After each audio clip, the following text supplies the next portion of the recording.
Yo, Mega. I hear you. We did a thing. We're here. Yeah. Oh, wait. You did a thing. Yeah, where did it? You can talk. You talk to the audience. Oh, so I'm talking to the audience while you just go ahead and duck out, move around.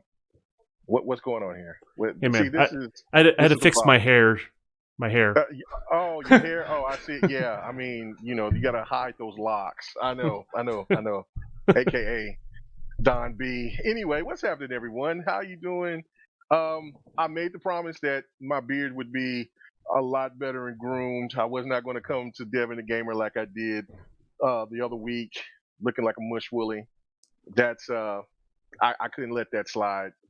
I think Don, you said I look like Wolverine. I think that's what you said that I Yeah. look like. So Mm-hmm. yeah, I had to make sure that it was trim tight, everything was together. So, and especially like I'm on a camera, and I'm on camera quite a bit when I stream, but it's just a little different. This is a more personal. People get to see us talk about gaming. It's different than when people see you streaming and just listen to just Unstable and Sir X Man and Oh yeah, those many guys. others. So shout out to them. But what's happening, everybody? The Devin the Gamer is live. We're back with another one. A lot of information happened. I mean, if you lived under a rock, I'm sure that you didn't hear anything about the ZeniMax, or you should say Xbox joining Bethesda, or Bethesda joining Xbox, I should say. And also seeing all the rest of the stuff that's coming up. We got some stuff to talk about. Man, I feel like I've been living under a mountain. That's what happens when you're busy and you're doing your own stuff, man. It's just how it goes, Yes. So, but here we are.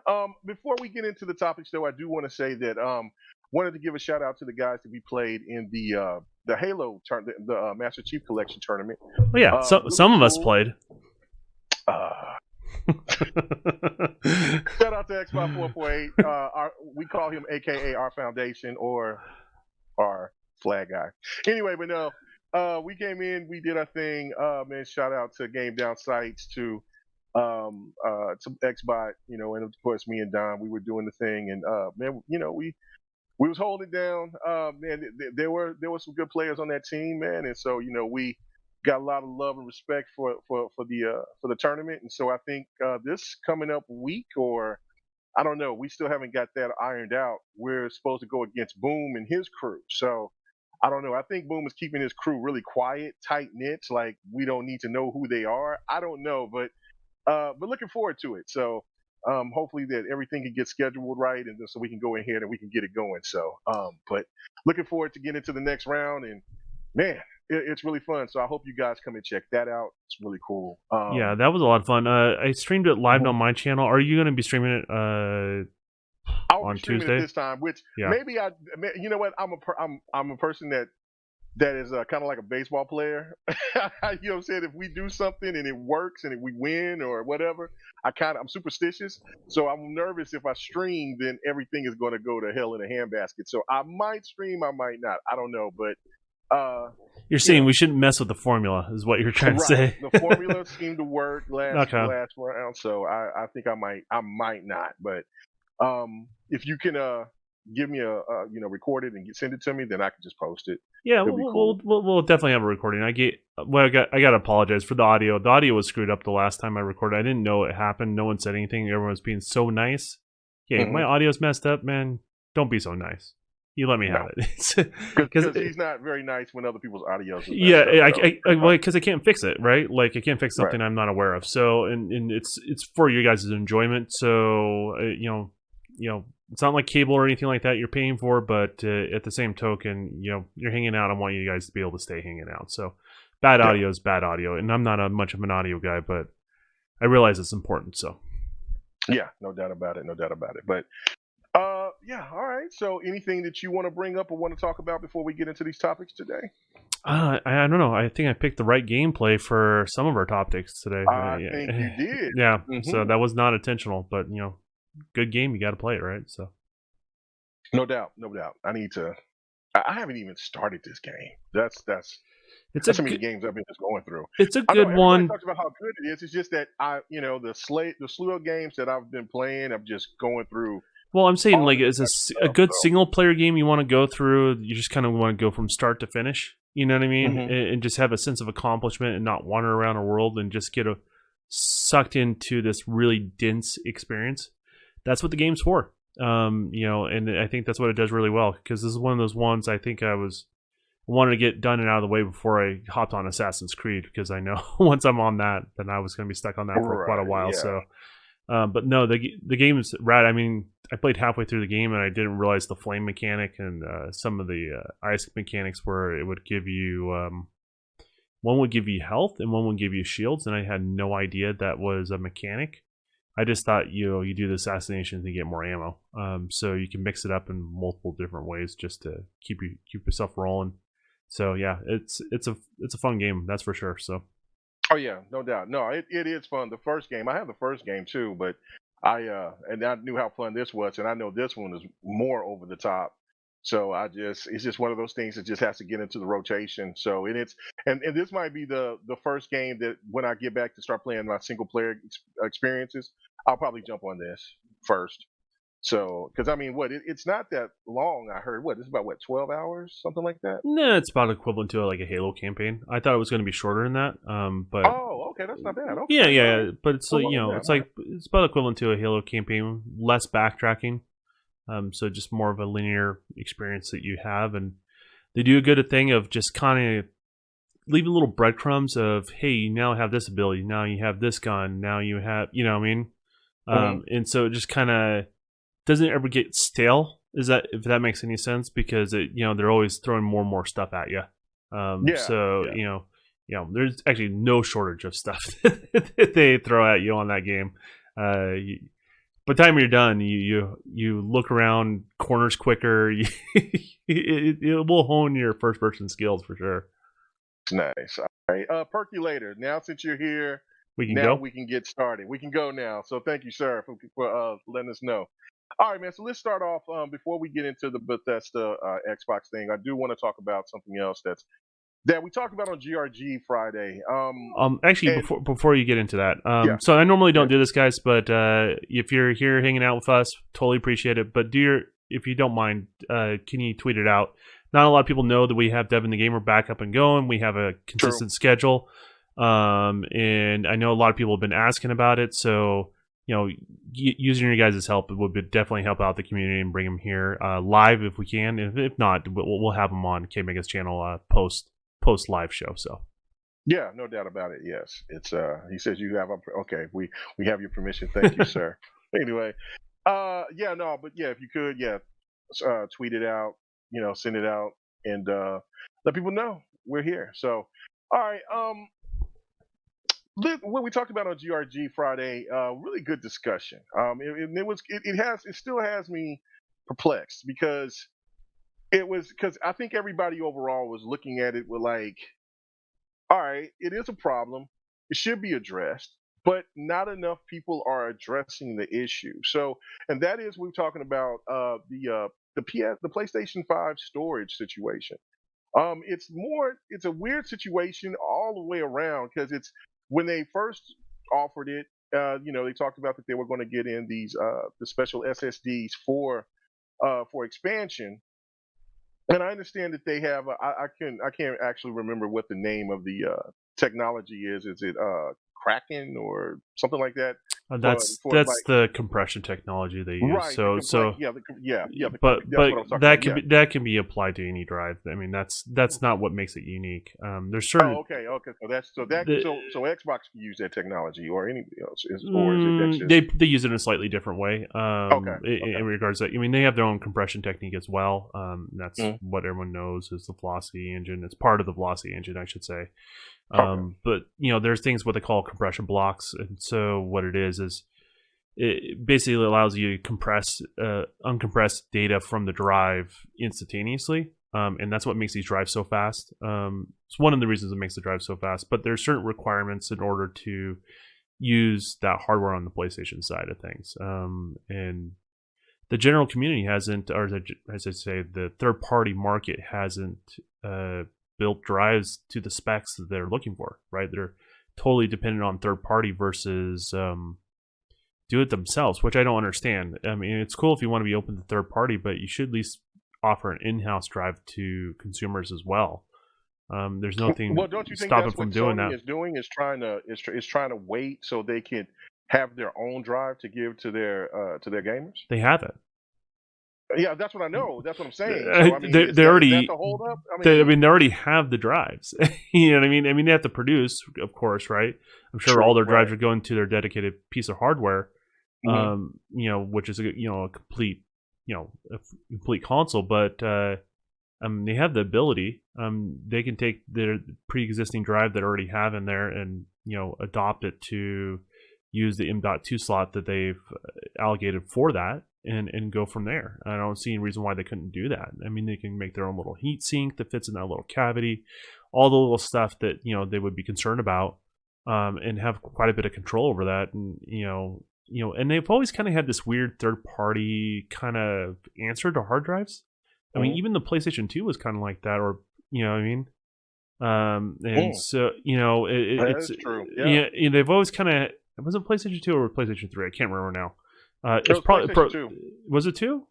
Yeah, Is it when they had their network solution, right?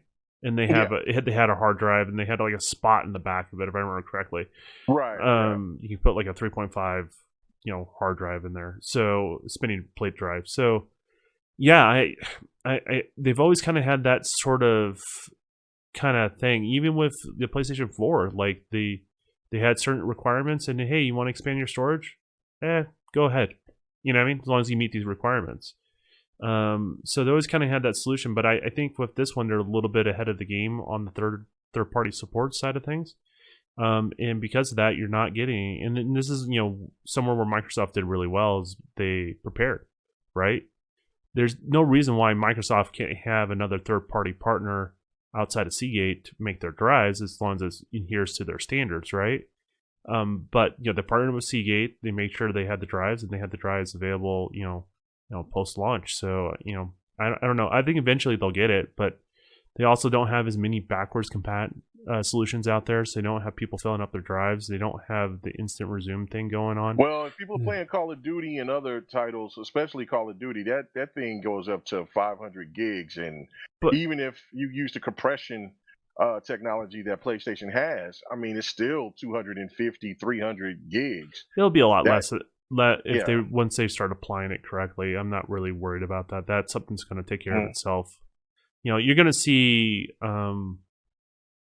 You're going to start questioning games size when you in the next year or so. You're like, well, is this game any good? Because it looks a lot smaller than it should be, right? You know what I mean? And then you see the final result because how they have which LODs they have signed to that particular version of the game and all that sort of stuff, and they don't have to repeat stuff on the drive, and you don't have to the compression techniques are going to get better. So I'm not really worried about that on this next year. You're kind of going to see that shift, but in the meantime, the platform's not known for like your backwards compat games from the previous generation. It's not known for Well, they having are that playing their huge. PlayStation 4 games. And those games are enhanced, so I those games are going to be bigger I understand as that, but they well. don't have So a yeah, 360. Like on the no, they don't Xbox, got you a have a PlayStation 360. 3 or yeah, I know what Yeah, you're talking I'm about. not Yeah. trying to throw shade. A lot of people will take it however they want to, but Hmm. they don't have on the Xbox side of things. If you're part of that ecosystem, people have a 360. They have Xbox One titles. Xbox One title may not take up much space, but you have a bunch of that stuff. And I know a lot of gamers that love the instant resume feature. I'm actually shocked at how much that's a feature that people are excited about.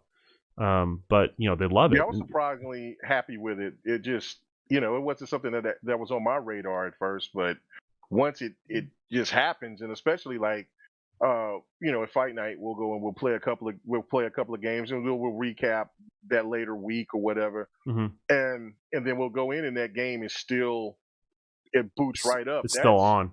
Yeah, Yeah. it's still on. That's nuts to me. Like that is really really a cool feature. So Yeah, but that's the thing. You have to have that loaded on either your external expandable hard drive on your Series X or Series S, or your mhm. internal, right? And so that that's the type of stuff that typically takes up your space, and that's not seen on the other platform right now.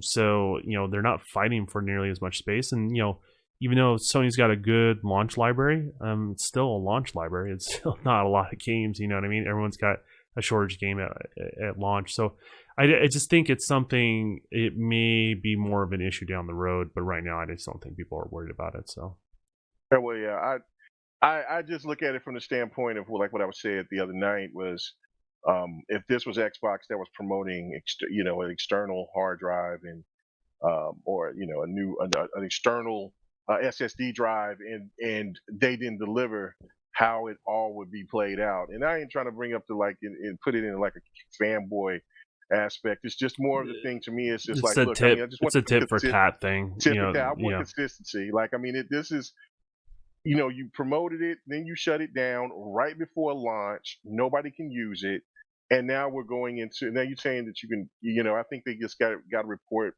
just a couple of weeks ago about, or it was last week, I think, where they're going to have something for the summer. I mean, I'm just looking at that as like that's problematic. It's just not a good look. If Xbox did it, it wouldn't be a good look at all. And Well, and I think I, it's comes down to the that's the thing. basics for the gamer, right? And Yeah. this always comes down to the basics. Like Mhm. both you don't have to hate on the platform just to acknowledge that there's differences. Right. And Absolutely. the consumer can go, hey, you know what? Expandable memory, it's kind of a little bit of a challenge. I'm gonna have to swap games a little bit more if I go on the PlayStation side of things, right? I'm Uh, swapping games now with the the external, external. I yeah, mean, yeah, exactly. like it's just because games are just so large, and then of course there's just so much stuff to play.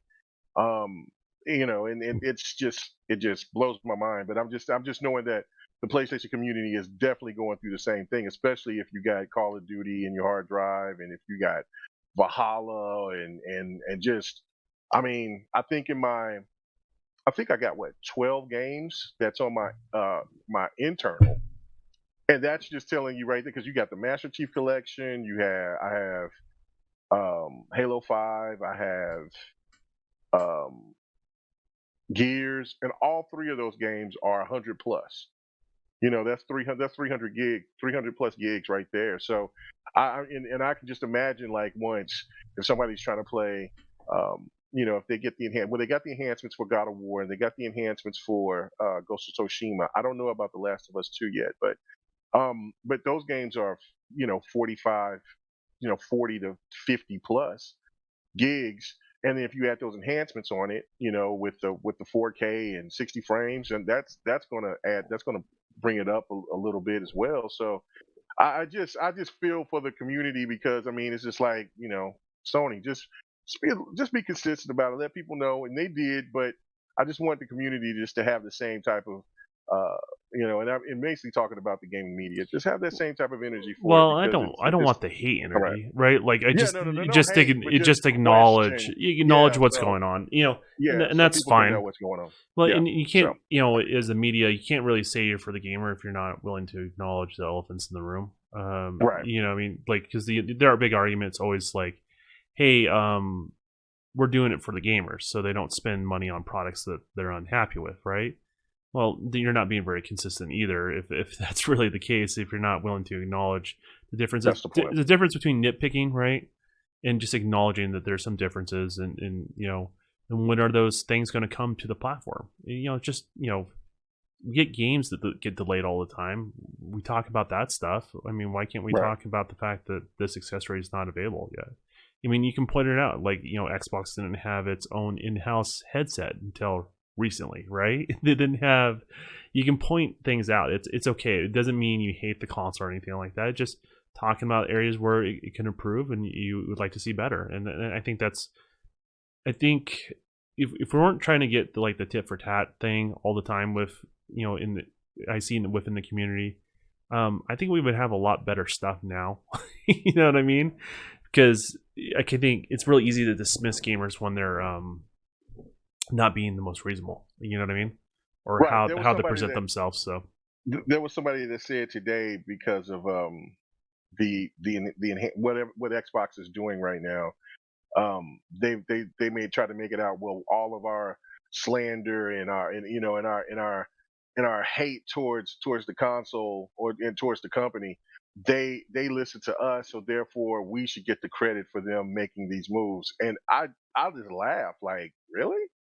Yeah, the only thing you So, get credit for is making your own podcast or doing your own tweets. I mean, yeah, yeah, you don't, like you're not putting the hard work behind the scenes in regards to that.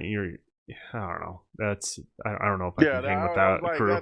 that's a little far fetched. I Mhm. mean, it's one thing to be critical, and then it's one thing to just be a jerk. And a lot of people used to try to try to really basically just shit on a console that they don't particularly like, or that it's the hot thing for them to get clicks. Um, for and that's not, it's not moving the needle for anything. That's just helping your channel and getting a base that just wants to enjoy those type of things. So I don't know. It's gross to me, but Yeah, I mean, I just wanted to get your thoughts on that. yeah, you shouldn't be one of those people that like if like say a head of Sony executive team or like Phil Spencer or Aaron Greenberg just hops in the party, you shouldn't be embarrassed about what you say, right? and if That's you it right there. Well said. and if you put yourself in a position where you might be embarrassed what you've said in your past, then you've done it for you, not for them. You know what I mean? Right. And I it's one thing to be critical, but it's also you got to offer real solutions to these things. You also have to be willing to work with people, right? Like it's never about the my way or the highway. It's just that's just not how. I mean, try working at a development studio and do that. Like, forget about it. You're out. People won't want to work with you, and you'll be lucky to make it when the game launches. You know what I mean? So it's just kind of how that stuff goes. I think you know, a perfect example is like I don't like the way Halo Infinite's going, right? But I don't Right. need to be the person to harp on them and tell them to change it for my sake or anything like that. They have a vision; they're going to see that vision through, and they have something to prove. And so hopefully that I wish them the best of luck, right? That's a perfect example of me may not liking something, but still wish them the best of luck, and you want them to be successful, even if the product's no longer for you. You know what I mean? And that's there's so much stuff in gaming, just because this product or this game is not for you anymore doesn't mean there's not a lot for you, if that makes any sense. So, No, it makes perfect sense. I mean, we've talked about Halo a million times, and our fears and our wants of what we want Infinite to be. I'm starting to come around. I'm believing that they're gonna do things that we both like within other previous Halos, and I think that they'll implement that, because after, like, when we played the Master Chief Collection, and we've heard this from other people. Like, this wasn't just us that had that same mindset. But there was just other people that we were playing that came in that was in the tournament as well. It's like, man, I don't know if I could ever go back. mhm. So it's like, keep some of the nostalgia, which I don't mind that, but you have to have the game progress. And so, but anyway, that's a whole nother topic. Yeah, I'm sure once we see some more Halo, we'll definitely dive in and talk I about that. just But use it as an example of right, right, if no, you that was a great dislike point. something, there's a way. You don't have to do it my way, right? But Right. you need to find a way that you still have a voice. You can be heard, but you're not just crapping on something to crap on something to get attention. You know what I mean? Like that's No, kind of my I'll take on never. it. So I'll never, even if there's a game that I'm not, I don't like, or I don't really care about, I'm not gonna spend time on social media bashing it. It was, you know, I said that the Persona series was niche. They took that as an insult. I'm like, do you even understand what the word means? Like, what are you talking about? When people tell me that fighting games are niche, I say some. I mean, yeah, there's some fighters that are absolutely huge, but there's a lot of fighters that I like. They are niche. That word is not a bad word. It's just that there's a lot of people that didn't gravitate or knew about Persona until after Persona 5. And that's nothing wrong with that. It's a great series. And so that was my whole thing. But my comparison was about the Final Fantasy franchise compared to Persona. Not saying which one was better than the other. I was saying the one that was more popular. And I don't know. That turned itself into its own little monster. But that's the thing about it with narratives, and that's a good segue for me to get on to the other topic. Is okay, there's a lot of narratives going on right now, and that is with the everything is done. It's a wrap right now. Xbox and Bethesda is the deal. The deal is done, all out there. And it was this morning. I remember when it was posted. I think last night, or it was in the morning time, probably about like I think 2 or 3, somewhere around there in the morning. But when I got up when I got up this morning and started reading more about it, and then I posted some stuff, said some things about it. Um, the narrative started coming out. People started getting into their started getting into their feelings about, well, Why we're is not there getting why is there a narrative? We've known about this deal for what is 6 months, 8 months now. well the narrative right here, because Phil Spencer came out and said, man, let me go back and let me go and check it. These sort of He things are like kind of head scratcher to me. Like I try to well, get in that this mindset is and try to figure it this out. is So this is a crazy head scratcher. When I read this to you, it's gonna just be okay. like, really, this is it. This is why everybody is going crazy over. So let's see. Um, because I posted the quote from the article where I seen it from. All right, here we go. Okay. Okay, so and then I've just put it in parentheses. I say Spencer made it clear today there will be some new titles that will only be available on Microsoft platforms. Microsoft platforms. Microsoft completes Bethesda acquisition, promises some more Xbox One games or whatever, and it was come from The Verge, and people started making here comes the narratives because of the word "some." That's now got into this. And then there's people that's starting to say, why Phil Spencer can't come out and just say it? Why he just can't? Well, for one, this is my opinion. I'm not anybody that's in business like that, but this is my theory on it. I don't think anybody talked about anything until after the deal was done.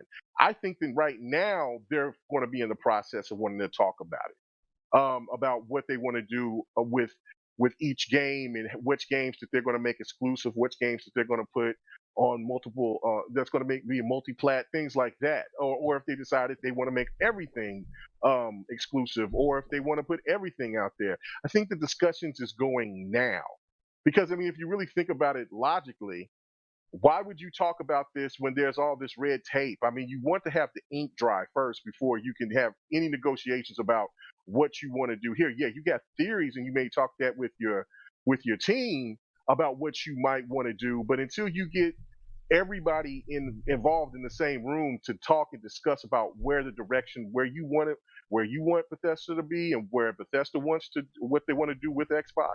I think that's right now they're in that phase. And for people to be so like, why we don't have this information right now, it just blows my mind. Like, let's be a little bit patient. I know that we've heard about this about 6, 7, 8 months ago, but it's still, that was just the whole talk about the acquisition. They still had to go through everything else. Now they have them under their umbrella, and so now here the talks should begin. And then there's an event coming here Thursday, so we might know a little bit more about it. But the narrative is where people are saying some, so which means that Xbox must not want to keep these games exclusive, and then now there's people that want to believe it and just take it wherever they want to. What do you think about any of Well, if I'm that? trying to put myself in the head of Phil Spencer, but I Mhm. don't quite have that business mind. You know what I mean? But Right. um, I think anything that's in the pipeline to be on the PlayStation platform is going to continue to be on. It's going to get released on the PlayStation platform. Things that are not in the pipeline for the platform are not going to be. And that it's simple as that. So if they've already been working on certain So games, is that your mindset, or is that what you think that's that what I think Xbox is what is really doing? is going on. Because Okay. like waste not, what not, right? Like you've already Right. invested, you're already doing the R&D, you're already building on your engine for certain things, or certain you're doing certain things in your pipeline to produce a product on that platform. And some games are probably closer to launch than others, right? So let it go its course in regards to that. If you have a game as a service game, you're not just going to shut it off on one platform. That's something that Microsoft is known for. Like if you look at Minecraft, and you look at any games as a service games they have released or they've acquired after they've been released on multiple platforms, they don't pull it from that because that's how games as a service game works. You lose your audience when you do that. So I think games as a service games that are already been established, they're not going to be just pulled off other platforms. So those are going to stay, and when they get updates, they probably will get those updates. I think what you're going to get on the flip side of that is anything that's already been in the pipeline to be released, anything that's under a contract to be released on Sony's platform, they have to fulfill those contracts. And then after contract fulfilling and what's already in the pipeline, I think it's all going to Xbox. After all that, I think because that's just the work that needs to get done in order to just kind of finalize the transition in regards to that. So I think it's eventually all going to come over. But are they going to quit the games as a service game? No, they're not going to pull them off the platform. They're not going to do that, right? They're going to get the DLC. They're going to get all that sort of stuff. After Starfield, I think Starfield's the one that has that contract with Sony, if I remember correctly. No, was it a different game? The Starfield's two different games. It's Tokyo Wire, and then there's a Deathloop. I think that's the name of the game. It's those two games that. Okay, so so they have exclusivity contract, right?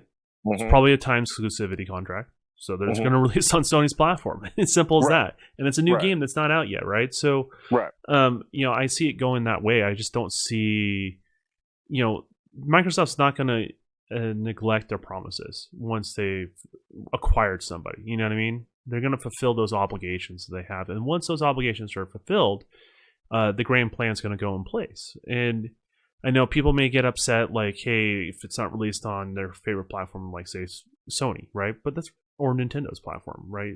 Those are only two real platforms that they don't regularly release on, if you get where I'm going with that.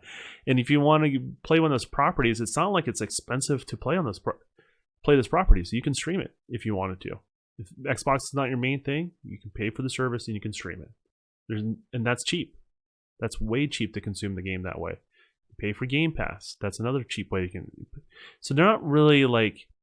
They don't have this crazy expensive paywall to be able to play these games, if that makes sense. Where traditionally we've always had, where you had to buy the console, you had to buy the title, and then if you want to get the full experience, you have to buy all the DLC, all that sort of stuff. That's not the case with what they have planned. You can literally buy Game Pass, stream the service, and be done. You know what I mean? And have a good time. There's no reason why you can't do that. So. I just don't look at it like they're keeping games away from gamers. They've provided enough reasonable price point ways for gamers to consume it. I think it's a win-win for everybody, to be honest with you. No, I totally agree with that. Right. What I look at it, how I look at it and perceive it is, there's two main factors that I think that the people that they want to be petty, and I get that. Like I've been doing this for a while, and I've definitely listened to. I've been called everything possible just because I say that Xbox is my preferred console, and it makes no sense to me. But and so the petty side of me is like, yeah, no. If I was in those shoes, I would say everything's exclusive. I just do them like Sony has done everyone else. But then again, you have to think of it from a business state, and also like Bethesda themselves has relationships with Sony, and so therefore you don't want to see that. Even though they are, Microsoft, owns that company, owns ZeniMax, it's still person-to-person relationships, and if you start trying to do things, just to be forceful on everything instead of kind of just, be cool and chill with it, then you don't. I know that there's people that really want bad blood, but you and I know this, that there's these people know each other. They get along with each other for the most part. It's a competition. Yes, they want their company to be the better company than the other. But at the end of the day, the two major factors that the Xbox gamers need to get through their head is that, for one, the Xbox portfolio is large. It's huge now. Like they can't come with this Xbox has no game narrative. That's one narrative that's gone. Well, I would add this. So I don't think this acquisition would have been possible, even with the money that Microsoft is throwing around, if Phil wasn't starting to be the nice guy, right? So That's a good point. how like Phil gets a lot of crap for being being the nice guy. Well, he knows that other people in the industry are watching what he does, right? And you want to be a company, and they had a lot to prove because of past experiences of the way Microsoft has been run, that people want to work with them, right? They have to heal that kind of that damaged reputation that they had a little bit in regards to where they're a little bit more of the 800-pound gorilla. You want to be the 800-pound gorilla that the kid wants to give a bear hug to. You don't want to be the 800-pound gorilla that everyone's afraid of, right? Right. So if you want to lure talent, and so that's kind of you look at Phil and look at what his attitude and his perspective on things. I don't think that perspective, without that perspective and without that attitude towards it, I don't think this acquisition would ever have gone through. And that's a great point. And also they have a great long relationship as well. So it just goes hand in hand with stuff. The second part of what I was saying as well is that these games will come on Game Pass day and date. Like that's the hugest win out of everything. The cherry on top is the exclusivity. That's how I look at it. Like when Xbox, because I do feel Xbox, I feel like you that Xbox will make some of these games exclusive. And for some people to try to spin this or drive some kind of narrative that's saying that the word some is bad, or that means that Xbox needs Sony for that. The Xbox doesn't need Sony. What Xbox wants to do, if once they get Game Pass to a level, they can't be touched. They'll be the market leader. That's how I look at it. And I think a lot of other like big time content creators and people that's in the know, insiders, they see the same thing. I've even seen people even say that, like they've been critical of Xbox One, but they're looking at the strategies of what Xbox is doing now, and they're like, well, this Game Pass is a whole different animal. And that's what it's all about, is to get people to get invested in the Game Pass. And there's always going to be, just like that there's going to be console players that's not ever going to buy a PC for gaming. There's not going to be a PC guy that's going to buy a console just because, and there's not going to be a PlayStation or diehard Nintendo fan that's not going to buy, that's going to buy, a PlayStation or an Xbox, unless they look in this. There's those certain type of games that they want to get. I know that Xbox knows that. And if you put Elder Scrolls and Starfield, and, Garfield. I said, yeah, Garfield. That's a great game. That's a great game coming out now. But Starfield and other games, other titles that could be coming down the line that we don't know about. Indiana Jones. That's a win right there. Yeah. And then there's one other point on this too that I don't think a lot of people thought about. And I even said this. I said this to I don't know if I said this to Tim, or if I said this to Tim Dog? Incognito. Tim Dog, yeah. I said this to Tim Dog, or I said this to Incognito from Iron Lords. I said what people aren't thinking about on this either is some of these games like I was gonna say Quake, the game that you just showed right there, Doom, yeah, and Wolfenstein, and a couple of other those games. They're not done with their series yet. They're still in, like, I think that they're like, a trilogy, or they still have more games to finish before those stories are done. And how you have to look at it business wise, why would you want to? I mean, you can want people to want to jump on Xbox and things like that, but for gamers who's already been invested into a game like Wolfenstein, and if that story is not finished, why would you take the next iteration that's still completing that story away from those gamers? I don't think I don't think they're going to take it away. As I said, like if it was never in the pipeline for Sony, I don't think they're going to. That's the harsh reality, right? Yeah, but I don't think he's. If you look at Microsoft, are they really keeping it away? You can play on your PC. No. You can play. You can stream it. They're not. You're right. And you have new ways to stream. And I'm not saying like streaming is the end all solution. I'm never going to be streaming games. I'm not that guy, right? Mm-hmm. But I'm not going to get in the way of others to be able to do that stuff, because it doesn't threaten what I like and what I like to do. You know what I mean? So it does bring the opportunity for people that don't want to invest in a whole console, but do want to play that exclusive game or finish out that title. They can. You know what I mean? and that's I think that's what's most important. And the crazy thing is, if you already have a PC, you're going to be able, either use your PC as a streaming device, or you can use, or you can be able to buy it on PC, and you'll be able to use your PlayStation controller. By the time you hold the PlayStation controller and you play the game, I'm sorry, it's not much different than a PlayStation at that point. It really isn't. Once you get past like the not having the interface, once you're into the game, and once you are literally have the interactive controller in front of you, which makes, it's one of the heart and soul things of a console is its own controller, then you have that experience, at that point. And depending on what you paid for, you'll be able to do that. And Microsoft's getting better at scaling too. In PC stuff, even with all the PC card crap that's going on behind the scenes where people are hoarding that stuff, a 1080 still works fine. You know what I mean? An older i7 from 4 years ago works great. You know what I mean? And it's going to play these games great. So, my 2070 is it makes games look great. That thing's a beast, man. Yeah, anytime that anybody sees me playing games, or if somebody asks me like, man, what are you playing that on the Xbox, or are you playing that on a PC? And I'll tell them it's on PC. Man, what drive what GPU you got? I'm like, 2070, and then of course you could tell that some of those people don't even know what that really is, and so there'll be some that'll say, oh, that's trash, and then you'll have other people that, oh man, that's some good quality or whatever. I mean, I've seen streams where people have been playing in 720 and it looks good. So it's not about,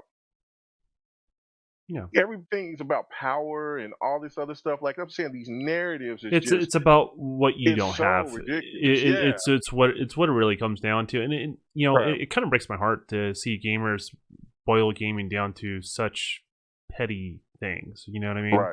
Right. Like all that time and that energy you could have been spending arguing with somebody, you could have been playing a game, man. That's the way I look at it. You could have been having a good time. You could have been sharing that good time with somebody else, right? Like it's one of the reasons why, like when I don't know if you can tell, like when I don't mind people hopping in our party and hanging out and stuff like that. I actually enjoy that. But when they get into the the weeds of the console arguments, right? And I'm just like, man, I just want to play my game. I don't want to get into the long discussion about that. I mean, I do a podcast about it. Exactly. I just want to play the game. And it's nothing offensive to those people. Actually, I would actually like to have them there. I just, I know there's more to them than talking about, what somebody else doesn't have, and like, I don't know. I just don't think that's, I mean, that's my, my phrase is, that's not gaming, man. It's just not gaming. I totally agree. So, so let me ask you this. Okay, so with all me saying all this, right? Because it does sound kumbaya-ish, but if I even said that right, but it sounds really kumbaya. That how I'm addressing it, from a logical perspective of how Microsoft can do this stuff with Bethesda games. I would have to say personally, well, first, before I say how I feel personally about it, if Xbox, let me ask you this: if Xbox decides that none of those games would be exclusive, would you be disappointed in that? No, I don't care. Okay, all right. I kind of figured that's why I wanted. I don't really care on that. But I don't think that's their business plan. But I don't. If someone else can get to play a game, does that really ruin my experience? It doesn't. Matter of fact, I have one more person I can share that experience with. And I think those are the conversations we talk about conversations you want to engage more. Man, when you watch a movie, do people talk about how crappy a movie is, or most of the time, or do they talk about how cool a movie is? You know what I mean? And most of the time, the conversations when it's a good movie, everyone wants to talk about it, right? They want to get it off their chest, they want to share it, and that's the way I look at gaming. So if more people can get into gaming, I think that's great. But I just don't. I look at all the moves that Microsoft has set in place. I just don't look at it as the long-term solution was not to keep gamers away from gamers, but how are they going to do it within their own ecosystem, right? That's reasonable, and I think that's the long game. I think in 3 or 4 years, it'll be very sparse on Bethesda games on the PlayStation side of things. And it's coming. I don't think it's going to be like a flip of the switch, that sort of thing. It's just going to take us a little bit slower on some of that stuff, and just kind of how that stuff is going to go. It's just one of those things. If you love Sony, nothing wrong with that. Just keep in mind you may be missing out on some stuff. That's all it is. Just like if you bought Xbox, you'd be missing out on some stuff that Sony will be releasing themselves. So right, and so that gets to my point. I agree with everything that you said, but I do have to say that I would be disappointed if they just let everything else just stay as a multi-plat for this one reason. Okay, so you're going more of the petty route, is what you're saying. Well, no. It's not the petty route. It's okay. I mean, somewhat of the petty route, but no. But it's not about being petty. It's about it. It is. Yeah, no. I said that it was if I was in charge, I would be petty. But I'm not, and I can understand it. I'm in the same boat as you when it comes to. It's not going to take away my experience. I'm not going to. I can sit here and take and listen to all different types of stuff on the social media that people could just say, "Oh, you got no game still. You got no exclusive. All that type of stuff. That stuff don't bother me. What would bother me though is that Phil Spencer said himself that he wanted to make games, he wanted to make it right for the Xbox gamers, and in exclusive games matter to him. And from the understanding from what everybody is getting from him is that from what even as vague as this may sound to some people, sounds like to me is that look, I'm gonna still have some exclusives. But we're still not going to just take everything away from every Bethesda game or anything from any ZeniMax game from other gamers, especially when you have, like you said, those games are services. So I wouldn't be. I think that that's the smartest strategy is to pick and choose, like we talked about the last show. Which was the games that were perform better on Xbox, where they don't really have to worry about losing that revenue. But the games that are solid on PlayStation and outsold Xbox, I don't see anything wrong with that. I mean, ZeniMax has so many games. It's like a few here go there, a few there, and if the bigger titles stay within the Xbox and PC ecosystem, I'm cool with that. I know that there's some people that just wants them to stick it to Sony because the way Sony is done with Spider-Man, but they own Spider-Man. They can do whatever they want to do with that property, and I'm not mad at Sony for doing that. The only thing that I got that I looked at with a little bit of I gave it a side eye was what they did with Spider-Man for the Avengers game. I thought that was pretty petty. Like, come on now, you know what I'm saying? But it really at this point it might not even matter the way that a lot of people looking at the Avengers game. It's almost on the same path as Anthem, unfortunately. But so it hasn't had the adoption that it was hoping for. They're losing tons of money. It's just not gravitating. And then when they had a new, they were talking about the new update, and they were going to make things a lot more grindy. That just turned the base that was already a part of the Avengers just go crazy on the net. That was like, man, because I was getting ready to jump back on that game. I haven't even tried it yet, to be honest with you. I think the story mode of it is amazing. It's really good. It's fun. I like the characters. Graphically, it's beautiful. But again, when you get into the online aspect of it, you can tell that it's something lacking there. I don't know. I couldn't put my hand on it because I only played it a few times, the online version of it, but it was just something lacking. But yeah, that's one of the problems. Give it a chance, though. Yeah, it's one of the problems with the leveling up system. Sometimes the gameplay is not its full potential at the lower levels, and so the fun is not quite there to be had. Yeah. At the same level as when you feel like you're unstoppable. You know what I mean? So I don't know. I wish everyone the best of luck, but I mean, I think there's only so many of those style of games that are going to resonate and keep their audience. You know what I mean? And that's the harsh reality. Many will try, few will succeed. And sometimes you have to forge your own path. You can't just make a looter take gameplay X and make it a looter.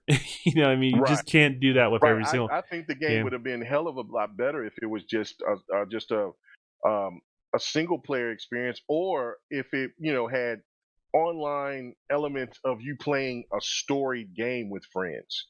Not the way that they're doing it, like kind of basing it, kind of being Division and Anthem and I don't know. It's weird. Like I mean, it just I don't know. I just wasn't feeling it when I was playing it, but the story aspect of it I thought was really good You have to have a from what I lot of played. grace as a publisher for to get, I think, a game like that off the ground. Me personally, Hmm. you think about Bungie. They have they got a lot of goodwill saved up with their Hmm. community. Even when they get pissed, they have a lot of goodwill saved up, and they're willing to stick with them for a certain amount of time. And hopefully, you get your games and you get everything changed that really attracts your audience before you lose that goodwill. And and when you don't have that quite that goodwill, they don't have in that good graces of gamers. I think sometimes having that game recognize its potential just may never happen, just because people won't stick around long enough for it to happen. So Right. So, but at the end of the day, back to the main point is, I would be disappointed on that end, but I wouldn't. It wouldn't be the end of the world for me. I just think that I mean, Xbox is going to do what's right for Xbox, and I think that if they decide whatever that they decide to do, I'm for it because it's like you said, it's not going to take away my experience because I get these games day and date on Game Pass. So that's what's going to keep me for all the games that's going to be coming. That's what's going to keep me from that. Well, that's what's going to keep me to keep continuing to pay into Game Pass when my subscription goes up next year, and then on top of that, and it also will for the games that I really want to get, if it's third party or if it's the first party games themselves, then I can go ahead and I got enough money that I can go ahead and get those games. So that's a win for me. I mean, I don't see how anyone can downgrade or downplay Game Pass and what it does for the gaming community. I mean, if this was on PlayStation, I would say Xbox. Look at what Sony is doing. This is genius. If it was Nintendo doing this, it would be the same thing. I think that what I don't know. There's going to be a copycat. I don't know which company is going to try to do it, but I just can't see Xbox just being at the forefront, and especially if this can continue to keep being more successful as it is. I think it's going to balloon and get so large that I mean, I don't know. We could be looking back at the 360 era all over again, where Xbox is yeah, really doing remember when we used some to have to fantastic play stuff. discs and put them in the Hmm. drive, and Yeah, yeah, yeah, yeah, yeah. and then we would get upset that we had to trade in our games at GameStop, and you know what I mean, Hmm. like. Yeah, yeah, I get it. It's evolving, and here's the thing: your consuming habits have changed, I'm sure, since Game Pass. I think a oh lot yeah, of consumers absolutely, yeah. have, at least on the Xbox side of things. So I mean, and I still buy games. That's the thing. But it's yeah, like if there's some games that's right here, I'm like, well, I I used to feel because there would be people that try to make you feel guilty for not buying those games, and then I had to reel it in and get into reality. And like, I'm paying for this service. How how am I cheating? I'm not cheating developers. oh, Developers are if getting money. Yeah. a developer decided to be on that service, they sign a contract. There was something behind Yes. the scenes. They won't talk about it, but Mhm. and usually, and sometimes it sounds like they have the opportunity to re up, right? Right. So if they choose to re-up, it's kind of on them, right? Like they know what they're sacrificing. They know how to run numbers. They have full-time people to do that, right? So I'm not really worried about that. You should never feel bad about how a developer decides to monetize their product, right? You never should Well, feel you're bad right. because Right. if you're choosing to buy Game Pass, they chose to monetize their product that way. If they chose to do games as a service and you download something for free, they chose that, right? Like you're doing something that will help them out. Like you can take Fortnite, right? It's free to download. And yeah, there's all these skins you don't have to pay, and you may, if you felt guilty because you're getting so much enjoyment out of it, Epic's cool with that. Get your enjoyment out of it. Guess what? Because you're filling up their lobbies for the people that will spend the money on their skins, right? Absolutely. And so you actually have inherent value to, for example, Epic when you do that. And so I just think people need to realize games are not purchased the same way anymore. It's fine. No. You purchase it how you want. If you want to buy things on disc, I say go for it. Both companies have a console with a disc drive, right?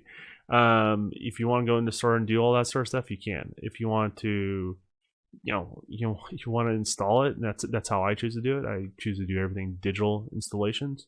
And I want physical hardware on my television. I got that. That's not going away. You know what I mean? Like I don't think it's ever going to go away. No, it's not going to go away. But the cool thing is I get to play with other people that want to consume games the other way. Like, we played the Master Chief Collection recently, right? Because of this tournament.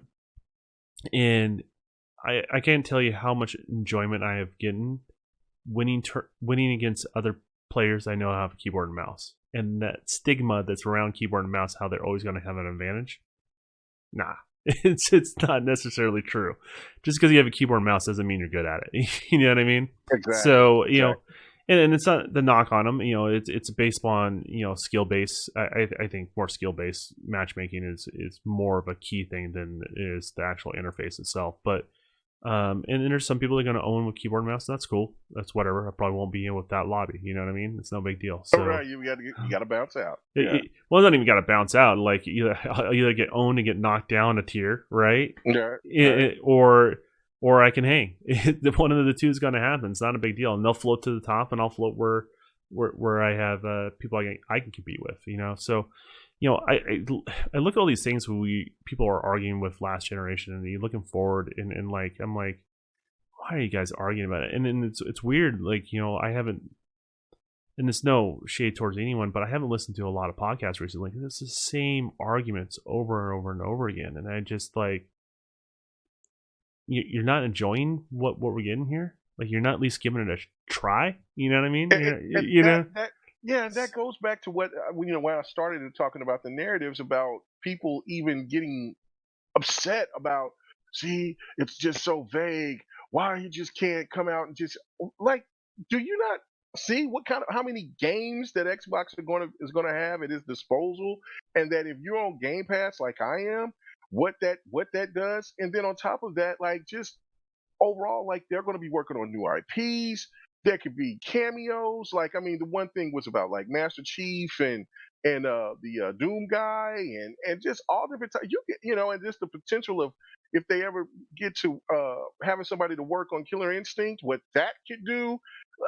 Like, there's just so many possibilities with this deal. It's a lot bigger than just you getting some instant gratification. Well, let it marinate. I mean, see what's weird about it is people don't understand that Phil's not done spending.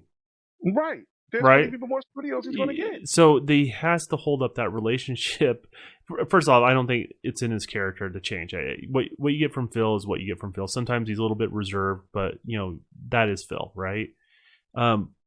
But at the same token, even if he did flip on a dime and, he had that kind of that malicious intent kind of attitude, well, does he want to screw up the next deal he has in the pipeline? You know what I mean? He doesn't want to do that. He's a competitor. That's the thing that people don't know. He's a competitor, but he doesn't have to be, brass about it. He's just, he's just doing it the right way because he loves gaming, and that's something that Xbox needed, especially through the Xbox One era, and all these things takes time. I mean, people they either just jump in at the time just to want to say something out of the box, and don't know the history of how these companies is how it works or of the history. Because I mean, if you look at let's just case in point, everybody was thinking Nintendo was done. Nintendo after the Wii U, everybody was talking about the Nintendo was done. It should go third party. They nobody wants a Nintendo no more. And then here comes the Switch. People were still reluctant, and the casual consumer was they don't hear all this hoopla that we hear on the social media and things like that, or from gaming sites and things like that, and content creators. They just seen something that was cheaper. It's kind of cool. Their kids they could get their kids away from their cell phones and give them a Nintendo Switch. Or that there's adults that's our age that still has that Nintendo nostalgia, loves Yeah. Mario, Zelda, and all the rest, and they're going to go ahead and buy it. And I got to tell you now, since I have one, I don't play. The only time that I played with it undocked was when we had that crazy ice storm and the lights went out. And it was fine, but I like playing it on my television, and I'm having a blast playing on it. I just, You know what's crazy about that though, crazy. because you like playing on your television. That's probably how I would Yeah. enjoy it myself too. But Mhm. there are people that enjoy doing it in the handheld mode, and what Nintendo really captured there, and like, you got to give them credit where credit's due. Um, they're giving the consumers a choice to basically play however they want, right? And how is that different than what you're seeing from Microsoft going forward? They're giving you the opportunity to play however you want to consume this product.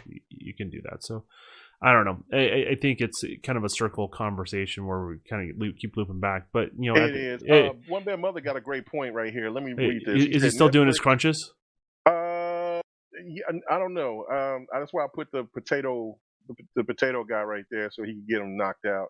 So he could. You know what I'm saying? So anyway, I think he did, but he said, Netflix devalued distribution methods, but not IPs or the skills of people in the industry. Today, more money is spent on Hollywood. Marvel and Star Wars worth a lot more than what Disney paid. Absolutely. Mhm. That's another thing too, is that I don't get how there were people that understand if they don't. Well, Netflix is losing money. Netflix, but every time you look, Netflix is making new shows. Netflix is getting is winning Grammys. They have their most popular shows. That's their original content. They got extra seasons, so obviously they're still making tons of money on top of some of the losses that they had. And the last point on this is where from my side, before you say what you need to say, but is some of these people keep forgetting that they used to rent games at Blockbuster and Hollywood Video and just a local video store to play games. This is no different. And matter of fact, it is. well, It's cheaper. well, it is because you could. Yeah, well, I was just gonna say that it's a lot cheaper. It's a lot cheaper. And you have the how much opportunity to own these games at a true discount. Man, That's my crazy. local mom and pop growing up, so regular Nintendo, Super Nintendo era of gaming, right? I think it was like $8 to rent a game for the weekend. Mm-hmm. So how much is Game Pass for a month? Oof, $15. So literally what it cost me to rent 2 games, so one weekend and then the next weekend, and that's pretty much, or every other week, that's pretty much what I would get as a kid. I have access to over 100 plus games. Think about that. It's almost 300 games now. Well, I'm just saying, just on the safe side, because Right, it's going to yeah, fluctuate yes, and people will listen to us later. But Yeah. I'm guaranteed at least 100 games for Oh, what I used to rent. As a kid, people keep talking about weekend. Yeah, That's a weekend. And these are the type of things that helps curb the cost of games for those who want to buy games. You know what I mean?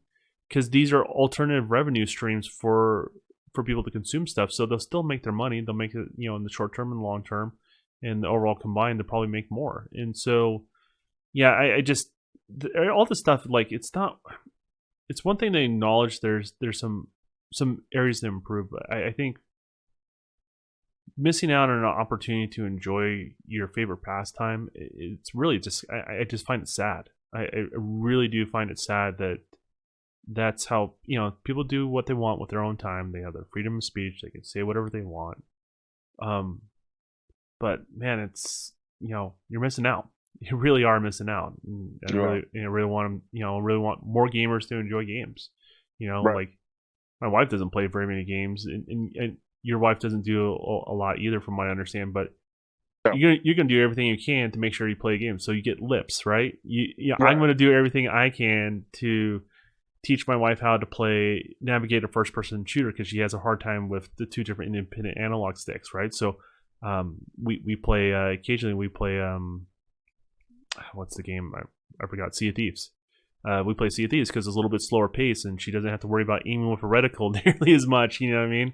And she can have a really good time. So I mean, we should be spending more time trying to get gamers to enjoy stuff, and like trying. It's up to the individual to decide if they're going to enjoy it or not. But share those opportunities so they can find enjoyment in that, and share those. And it doesn't mean there's not issues in gaming. I get that, right? But how many weeks do you have to talk about that over and over and over again? Well, it's not healthy. It's not healthy. But I also understand too that people who's listened to this rhetoric for all these years, they know, I know, and the people who does this rhetoric, if Xbox did make these games exclusive and do all this, it would shut down probably maybe a good 65% of these people's channels, because the narratives that they've ran with for so long. What do they have? What else do they have? And so from that standpoint of why I know that people want to hear Xbox give this, Phil Spencer or just the Xbox team or staff, just lay out this information, just make it cut and dry, black and white like that. But it's not. And there's going to be people that's going to be disappointed on both sides, no doubt about it. And it's it's sad because it's like you said, we keep, it's the dog chasing his own tail. We keep seeing it over and over again, but people are forgetting about what Xbox just done. They killed one of the biggest narratives that hampered the Xbox One in the last 5 years, or I should say 4 years, with that Xbox had no games or no true exclusive. That's why you got to be careful who you pick a fight with too. You know what I mean? Exactly. Exactly. Right. You think you're top dog, and somebody will show you. I mean, they'll play the long game, right? And they'll show you. And it's not even out of spite. Like, okay, well, if you got a good point, you got a good point. But and this is one of my things is like, if you talked about, hey, the exclusivity thing was an issue on the Xbox platform. Phil knew that. Phil absolutely knew that. And he knew it in the sales, and he knew it in the numbers, and he knew he had to address it, right? You could probably have like maybe 3 weeks of talking about how that's an issue. Guess what?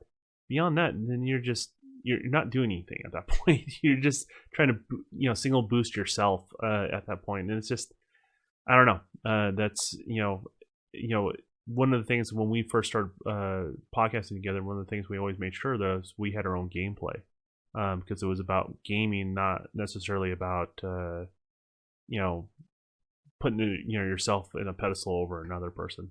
You know what I mean? Absolutely, absolutely, yeah, no, and that was the thing, but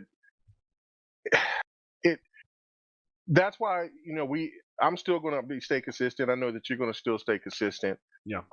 Other people, I know that there's other good people out there that's going to stay consistent and do what they continue to need to do. But there's people that falls under the pressure, and they really feel like they have to do something wild or zany to try to make themselves get more attention.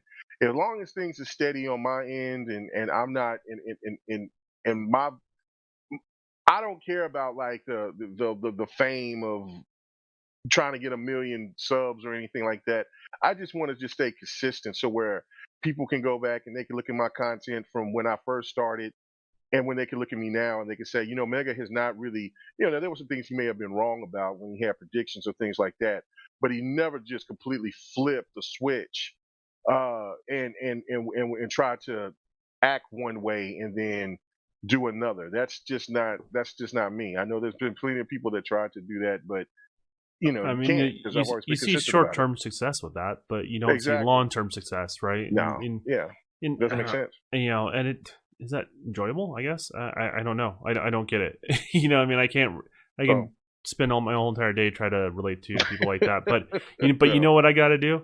I got to make my own games. I got to make my own products. I got to fulfill my contracts. I have to do all that sort of stuff. And I want to engage with the community. My community may be a small group of people, or maybe huge. I don't know what it's going to end up being. It doesn't really matter. But this is one part of gaming now that I get to interact with. I have access to the whole world. And I want to meet cool gamers. I mean, that's really what it comes down to it. I want to entertain people that enjoy games. That's why I develop stuff. It's not just for my own personal ego or anything like that. I want to do my own products, be creative, and have see that look in people's eyes when they fall in love with something, right?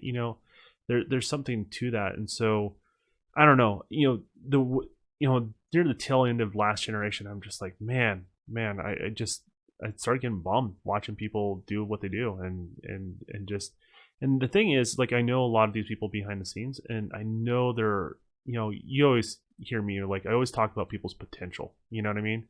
You can do it. You can accomplish something. Just go out there and put yourself out there. You know what I mean? And I'm the worst at that. I don't put myself out there nearly as much as I should.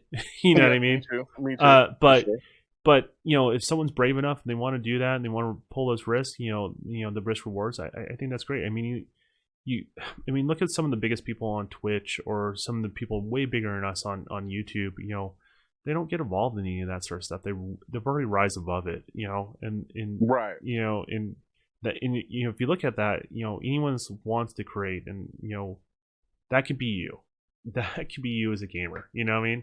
And when you want a bunch of people that are your friends, you know what I mean, that you enjoy gaming with, I feel like that's the direction I want to go, and I would just hope more people will follow that lead if it's all possible. So I mean, everything is a trend, and eventually trends die, and then things will always kind of reset and go back to the original recipe, as I call it, where people just will get back to what it was all about, and that day will come. It's just, we'll find out someday where that will. But anyway, all right, man, that was a good talk, man. I really did. That was interesting. One Bad Mother said some stuff about convenience and accessibility, expand markets, that has changed TV, movies, and the music industries.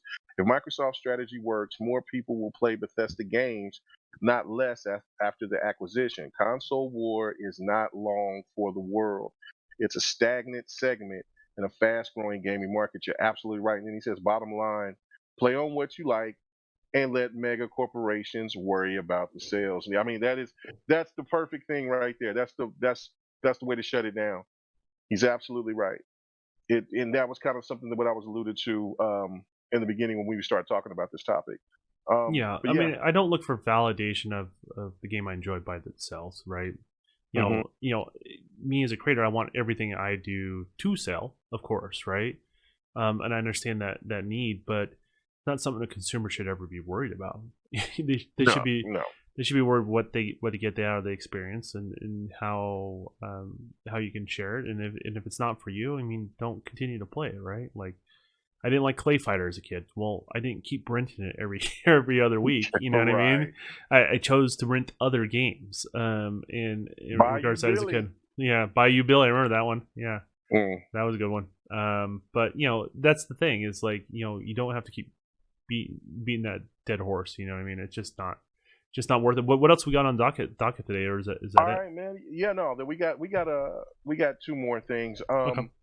This is pretty interesting right here. Was the Microsoft testing the Edge on Xbox.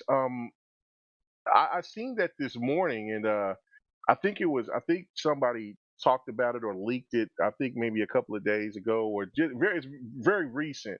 Well, anyway, what's going on with this is that where Xbox consoles, a new browser can stream Steam games. And it's even saying that, like, you can even include like games like Death Stranding, maybe even Horizon Zero Dawn, things like that. I know that they also was saying that in the article as well that they were that some of these people were able to stream Stadia off of it. Now it's in the Insiders program. It's not available yet. Well, that would make sense, because Edge now on PC is pretty much Chrome. Right, it runs off the kernel of Chrome. And then obviously they program over the top of it, just oversimplify it. And so a lot of the same extensions work. A lot of the other stuff works, that typically works in a Chrome browser works in a Microsoft Edge browser going forward. So it sounds like they're just optimizing it for the console. And I think, if that's what you want to do with your console, great. If you don't want to, guess what? Don't have to have that app installed on your hard drive. You can just keep on moving. That would be absolutely huge.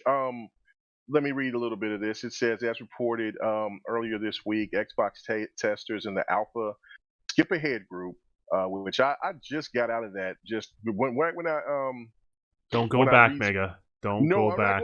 I'm not going back because I was having a lot of issues. But so I'm in the beta. But yeah, I was in the Alpha group before I think. Because I had to, because it was on there when I first got my Series X, and then it went away, and then I didn't even know that I didn't have it anymore until I went and I looked because they changed the logo and stuff, and then people had to reapply or whatever, and so now I just went ahead and I was like, I'm just going to beta because there was always something going on. But anyway, it says that the group can now access the updated Microsoft Edge window browser on Xbox One and the Series X consoles. Thanks to the improved capability support of Chrome, the browser will run web browser apps such as Google Stadia, Discord, and more. It also says critically, GeForce Now compatibility means that Xbox gamers can stream many of their Steam games to their consoles, including PlayStation console exclusive Death Stranding, and ray traced enhanced versions of Cyberpunk 2077, Shadows of Tomb Raider, and many more. What is your thoughts about this, Don? This is crazy. This is nuts to me. Well, they learn how to play nice with others, right? I mean, that's what it boils down to. I don't know how many people are going to use it, the service, but then again, it's there, right? What are you talking about? Right here, yeah, all day long. Yes. Yeah, but that's why you don't get stuff done. You're always trying something new. But that is true. But you are enjoying it, and that's all I would ask of anybody, right? But but I don't really know how many people are going to do it or not. But it doesn't mean you shouldn't offer it in regards to that.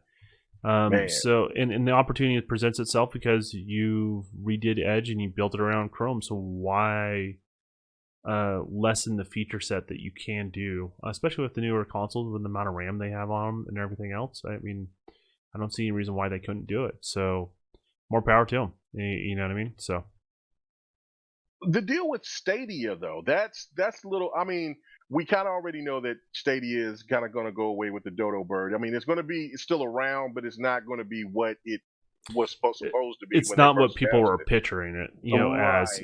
But that being said, you think Google's going to play nice with that, or I mean, it's kind of like they don't really have. I don't think they have a choice the way the kernel works, from what I understand. So, I mean, you can do. I think you can do right now on Edge, can't you, on your PC? As far as I understand, maybe I should try. Try.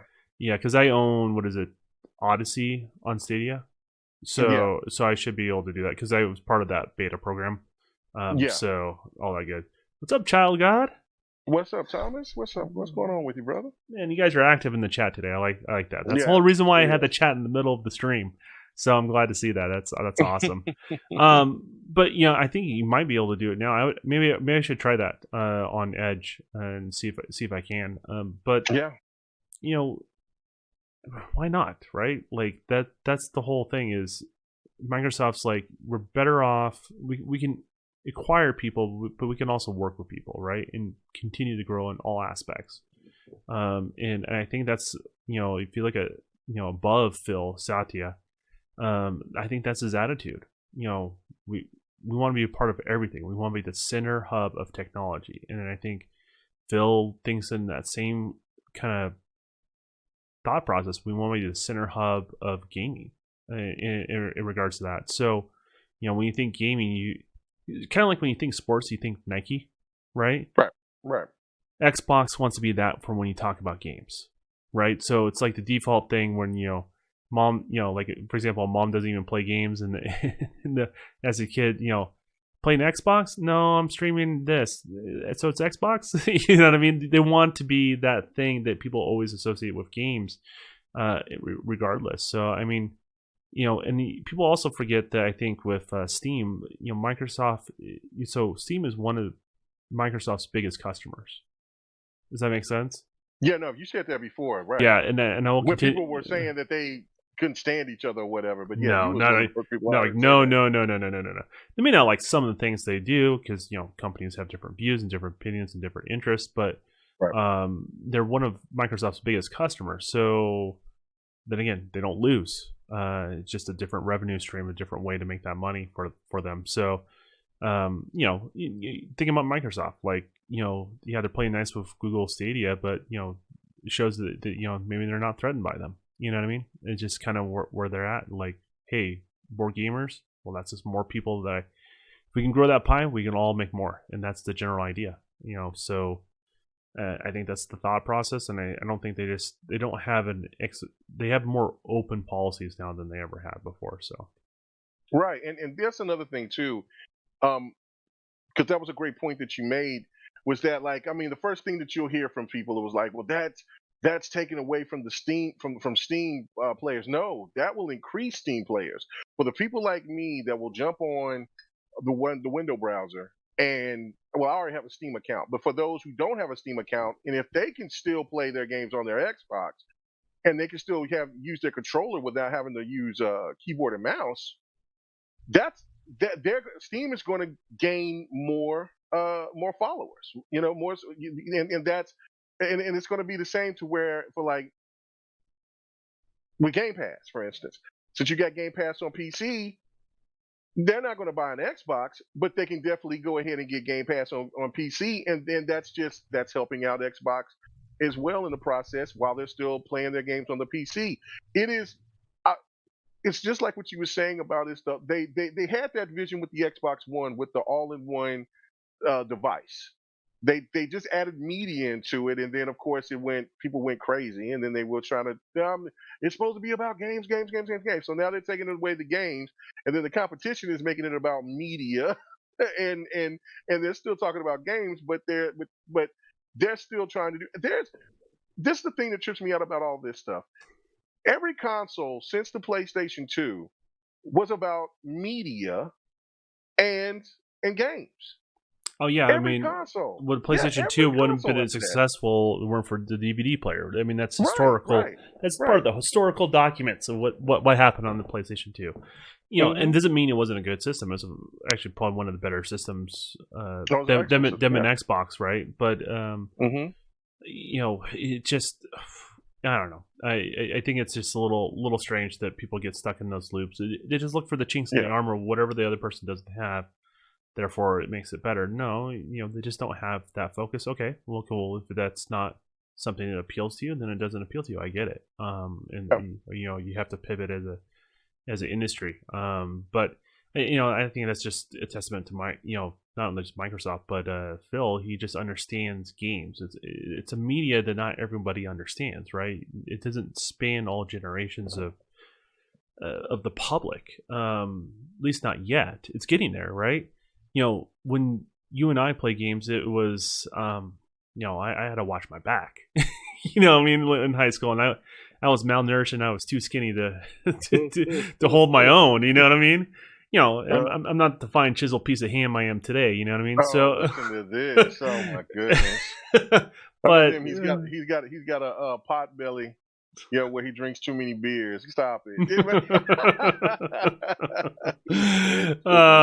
But oh my goodness. but that's what it was like when we're growing up, and now that you have, I remember when I was in my 20s, people are like, you still play games? I'm like, yeah. I was starting to get a little broader shoulders, so I felt like I can speak up with my booming voice. You know what I mean? Stand ground. Yeah, stick my chest out a little bit and say, yeah, I play games. So what's your problem, right? And then as now it's just normal conversation, right? Like that my in-laws know I play games, and they're super supportive. They know I develop games. It's not something I have to hide or anything like that. And now you have younger kids that want to be the most informed, which I think is great, actually. I think it's great that younger kids want to be they want to be the authority on all that sort of stuff, because they'll get there. They absolutely will get there. But you're just seeing this broad range when it comes to gaming, and it's much broader than it was before. I mean, it was oddity. My grandma actually played Legend of Zelda and Mega Man and stuff like that when I was growing up, and there's not a single person in their retirement community. She thought she was crazy. She thought that she was losing her mind. You know what I mean? And no, she just likes playing Zelda and like doing all that sort of stuff. She liked to tone out. So, but that's more of a norm now. Like, how many parents still game, right? Or at least have a fondness of gaming, even if they don't game a ton right now. You know what I mean? Right. So, right. So I think all this stuff is leading towards opportunities, and as I said before, I think many things will try, few will succeed, but sometimes you just got to throw that spaghetti at the wall and see what sticks, right? So, and it's good to have the opportunity, right? Because they can use it for other things. Maybe they can release a stick that has Google Edge on it, right? And not Google Edge, sorry, Google Edge, Microsoft Edge. Oh, Microsoft Edge. Yeah, and and it's just a stick that you can stream all your products. You know what I mean? And all they have to do is have Edge running on it. That's all they needed to do. You know what I mean?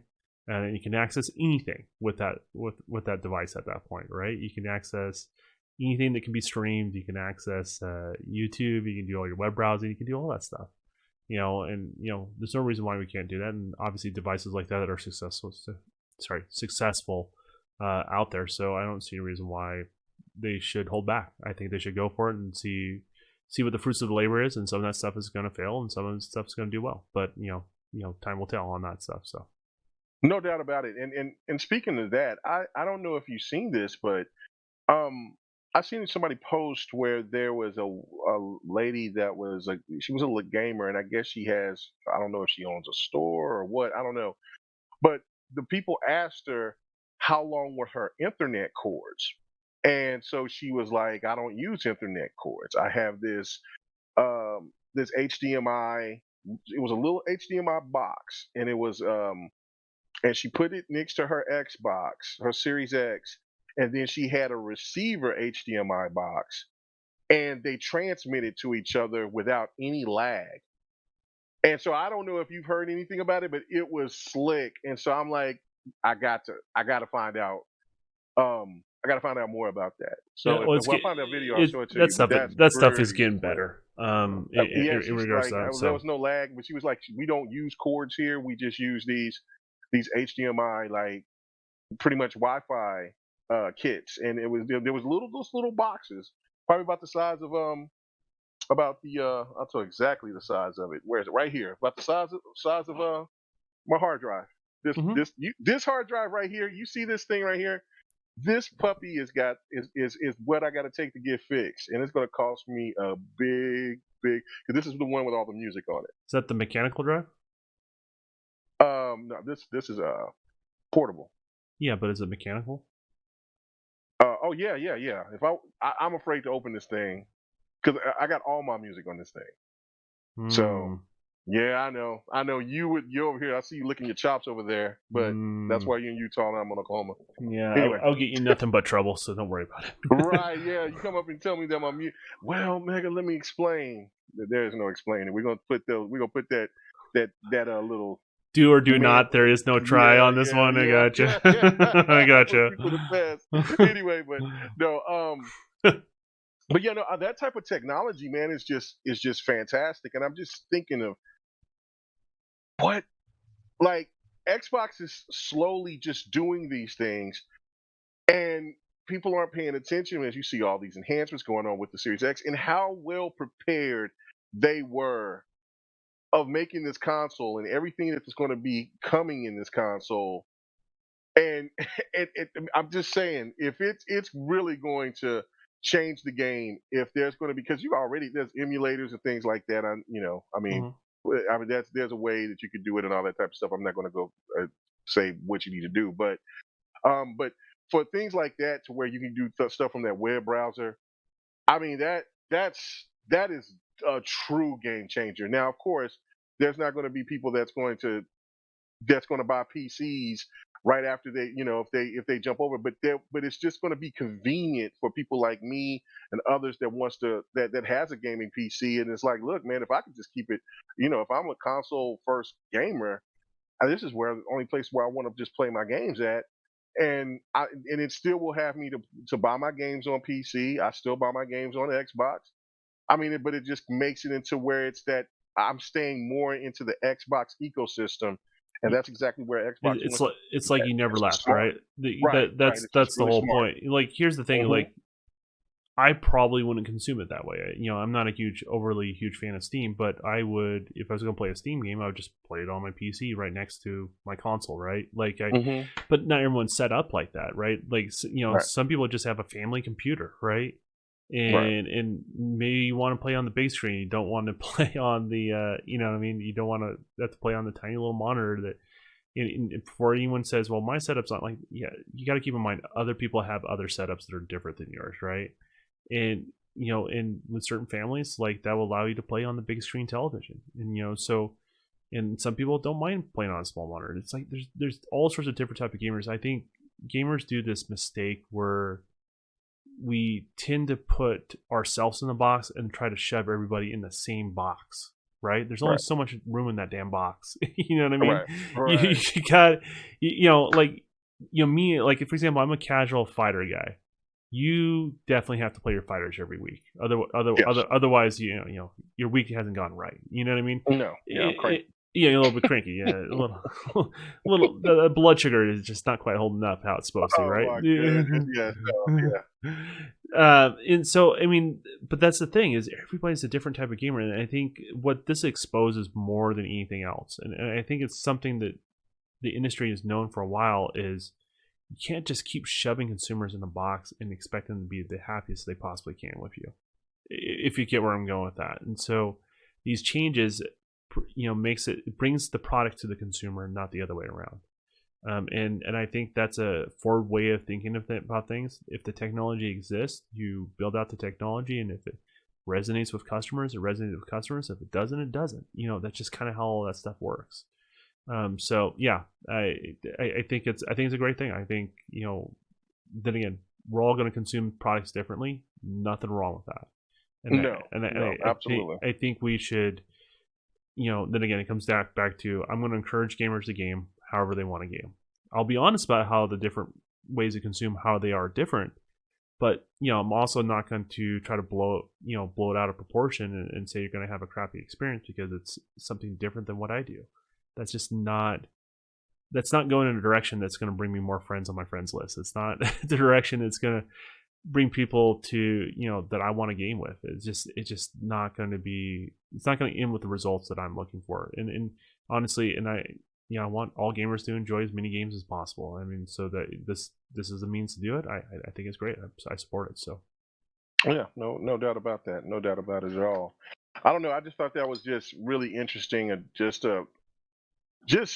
thinking about that. That's just fantastic, and it's also smart for Sony now to put their games on PC, because I guarantee you, now there would be some people that would try to throw shade with it. It's like, look, I can play, Horizon Zero Dawn or God of War on my Xbox, but it's not. But why should Sony, or even a Sony, or a Sony fan care? You're helping that game progress. You're helping that game. You're helping into the success of that game.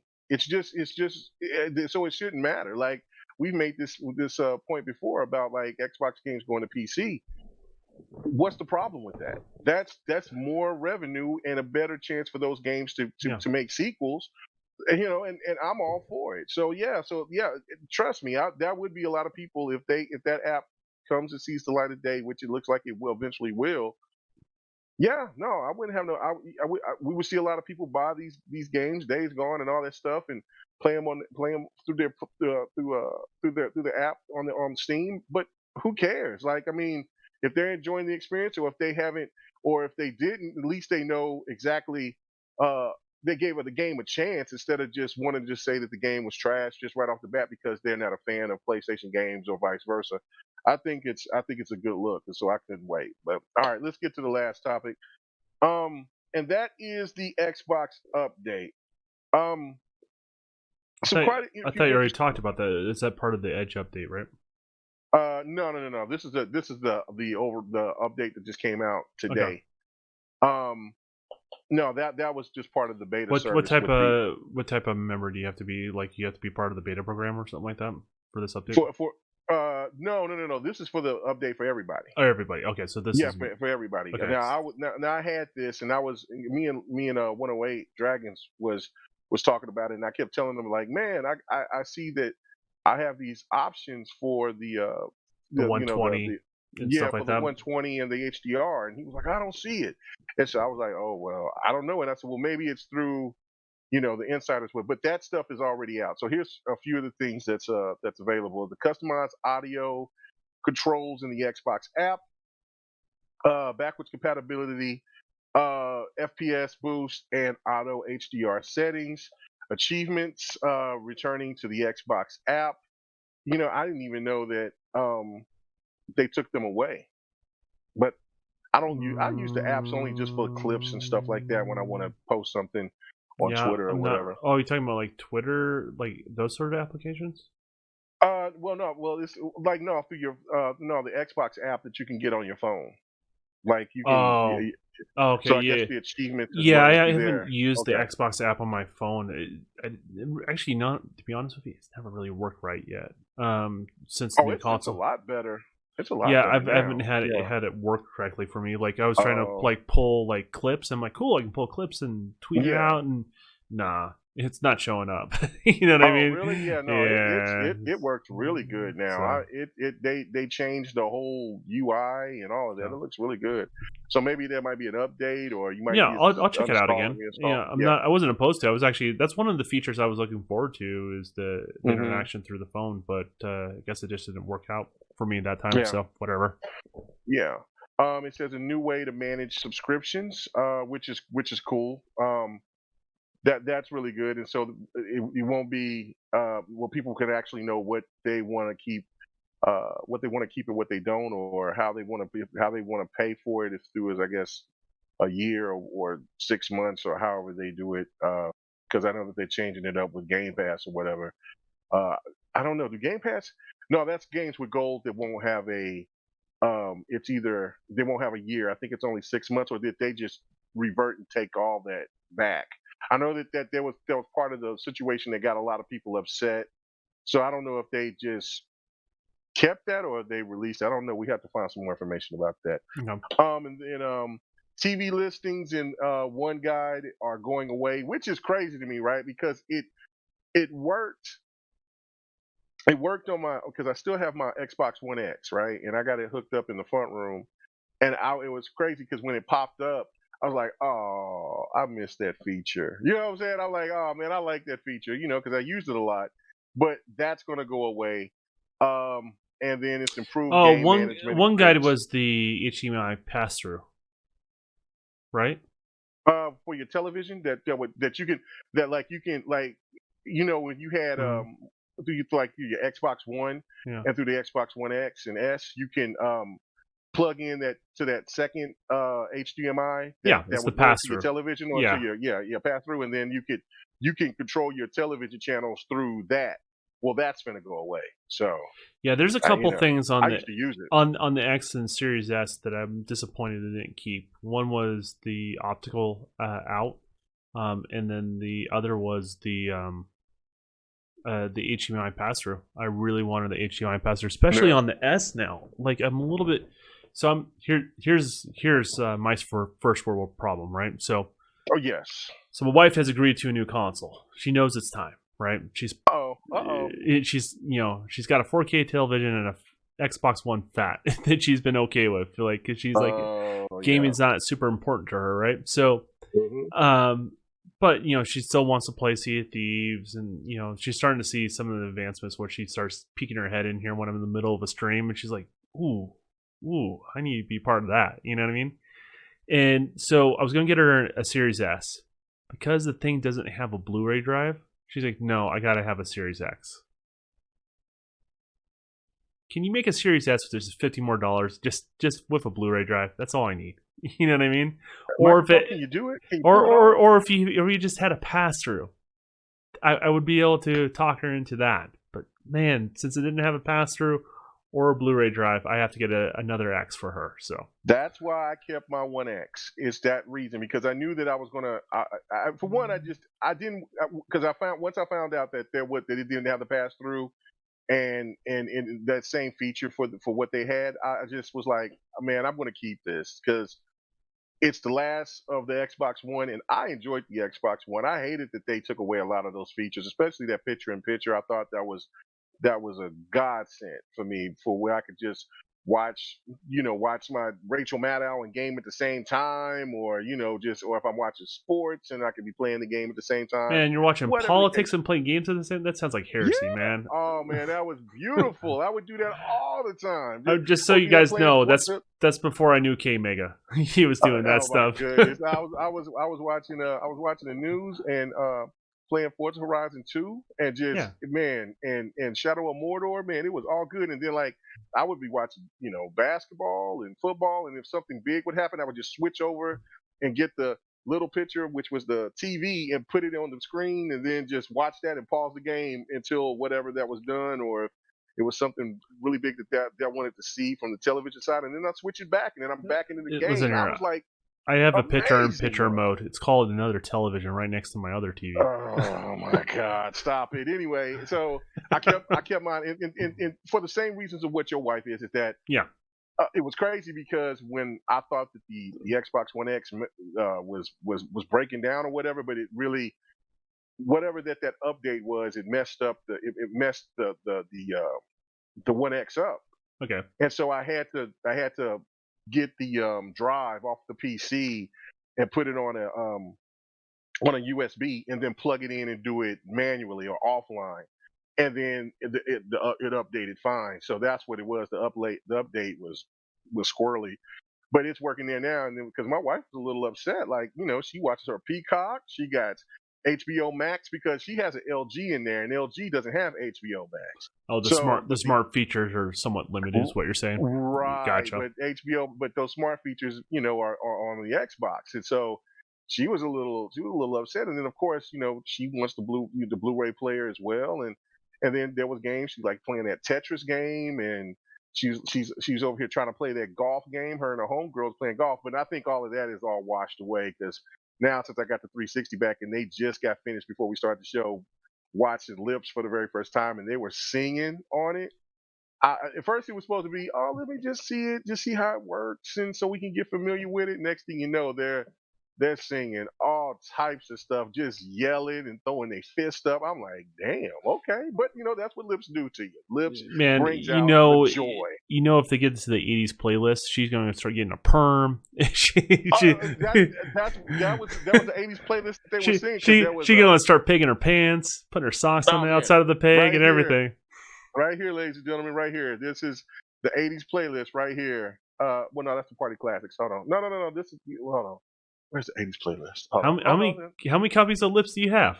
I have. They only had 3. I got this is the original, and then this is the number 1 hits, and then this one. This one was the hardest to find. And if you try to find it, it's really expensive. But I came up on somebody that had a good deal with it, but it just had to come from Australia. And so I thought you were going to say a van by the river, but yeah. I know, it had to come from Australia, but they gave me a good deal on it.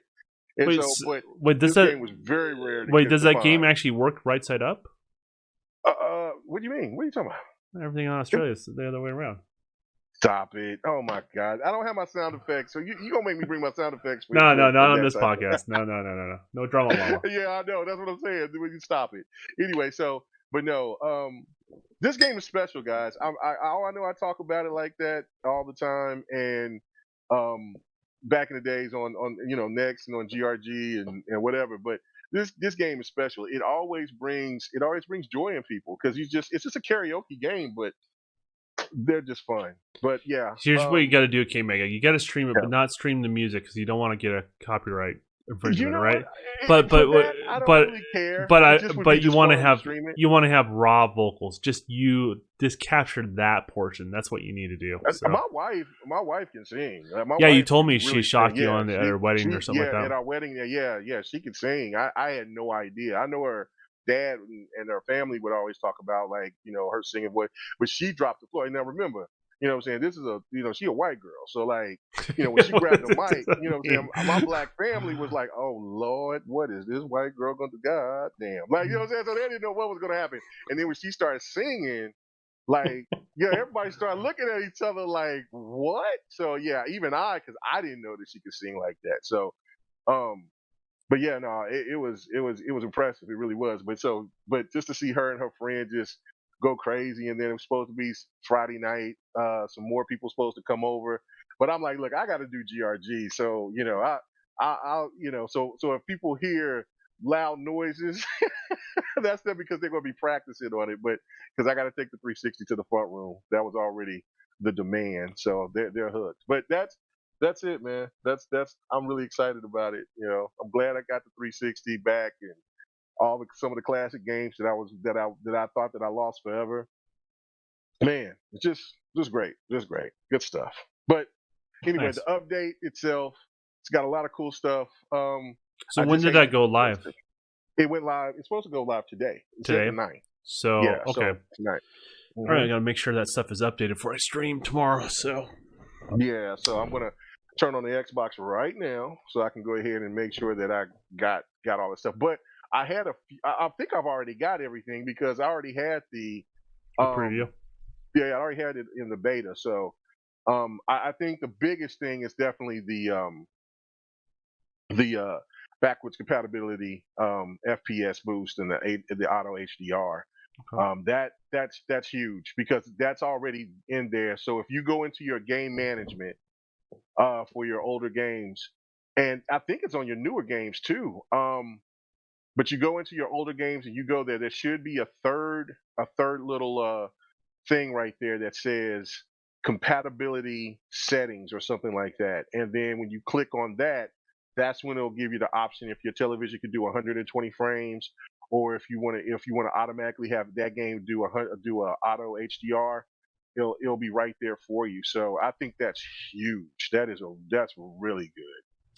Everything else, cool, what's interesting is last generation, Xbox kind of, they kind of started behind the 8 ball, and I think a lot of the platform features were just, we didn't see a lot of it like we did on the 360 era. You know what I mean? Like we didn't see that. They were just trying to make the box better, right? And now you're starting to see them flex that muscle and give you those creative things that Microsoft is known for that makes them unique. They got some stuff out of the way. Like the big one was obviously the back compat and the different architecture.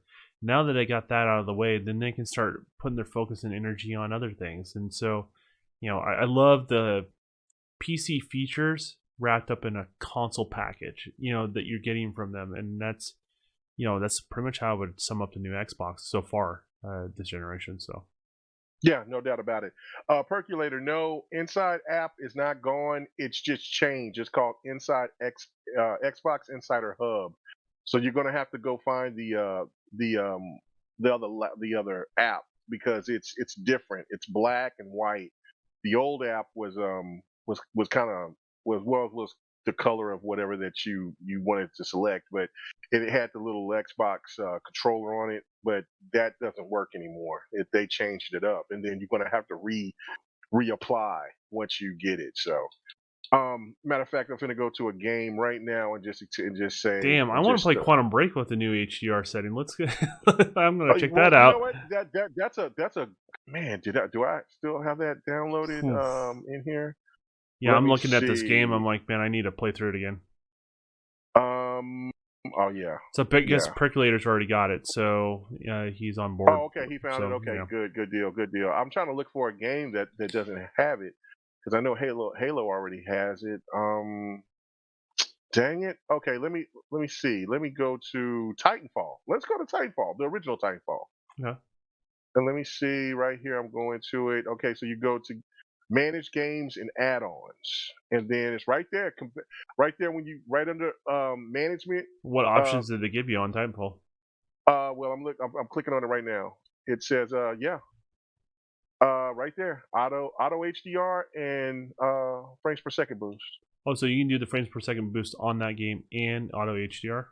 It's not grayed out. It says right now it's not available for this game for the So as it boost. stands right now, yeah, because I can Well, see that game getting 120 frames per second right. boost Well, update. You know what I mean? well, hold on. Let me make this clear. Okay, so let me roll this back.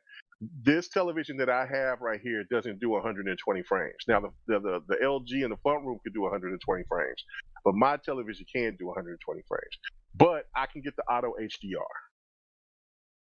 So the setting is there. So if you have a television that could do 120 frames and you could do the auto HDR, which I can do the auto HDR, but that's it, they both will be available for you. But if you've only got one or the other, because I know in some televisions you can jump up to 120 frames, but it'll drop you down to 1080p.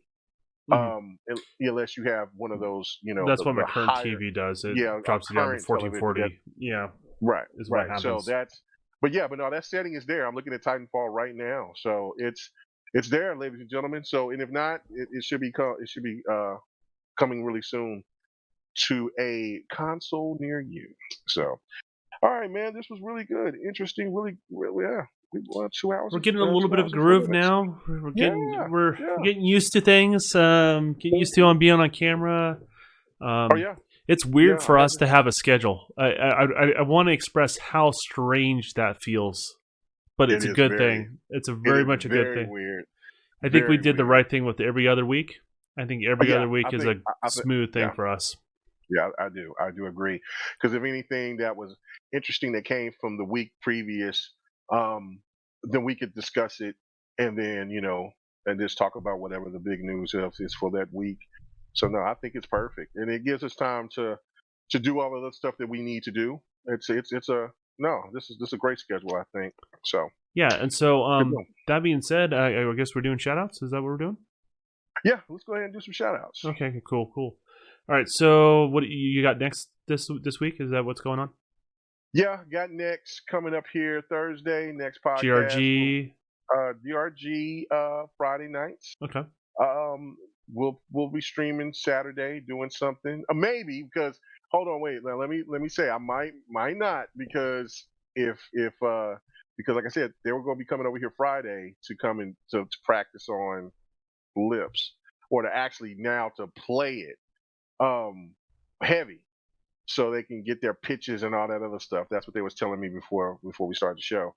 And then Saturday, what's going to happen is that my homeboys are going to come through because when I told him I got it, he's like, "Oh snap, I'm coming over," and I'm like, "Oh man!" So then he's gonna call his homeboy, he's gonna call the other homeboy and his wife, and then we could it might be a party. So I might not be streaming Saturday night. If you don't see me, then that would be the reason. You're gonna have Um, lips, Jenga, and some bean dip, right? Is that pretty much what's going on? well, no, it'll be lips and some vodka and maybe some Crown or let's just say some adult beverages.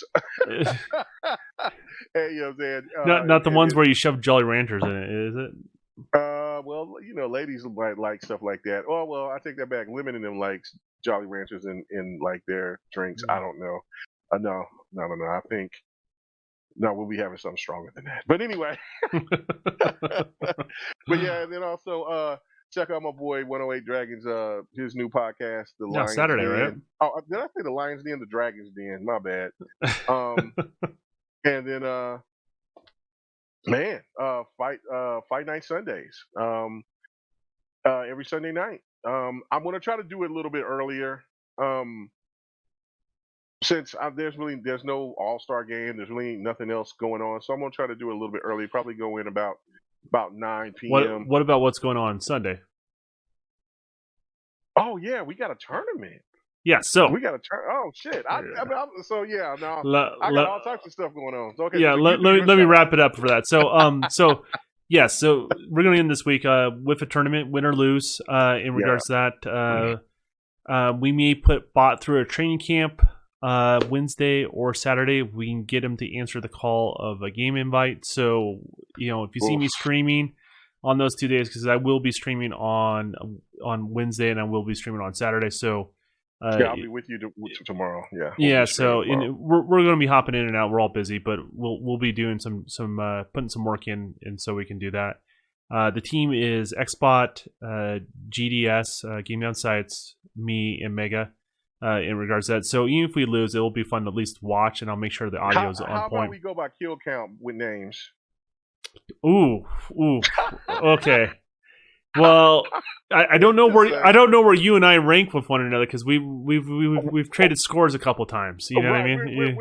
We're let's just do a three person team. Because we were even because we kept going back and forth. Let me put it this way. So it started off GDS, and we'll say Devin the Gamer, and then there was Bot, and then there was Xbot. But I feel bad picking on him, because you know what, he's a good friend. It's fun to rib him a little bit, but I know he knows how to play better. I know he is better at it, and so when you're good at something and then you perform poorly, there's nothing more humiliating than that. So he was playing Sunday night. He started playing Halo Sunday night. So. Yeah, he had enough of that nonsense. So I'm proud of him. So that's going to be happening on Sunday. We don't know what time it is, so me and Mega will tweet it out. So look for the call sign. This podcast will be on KMEGA's channel this time tomorrow, roughly.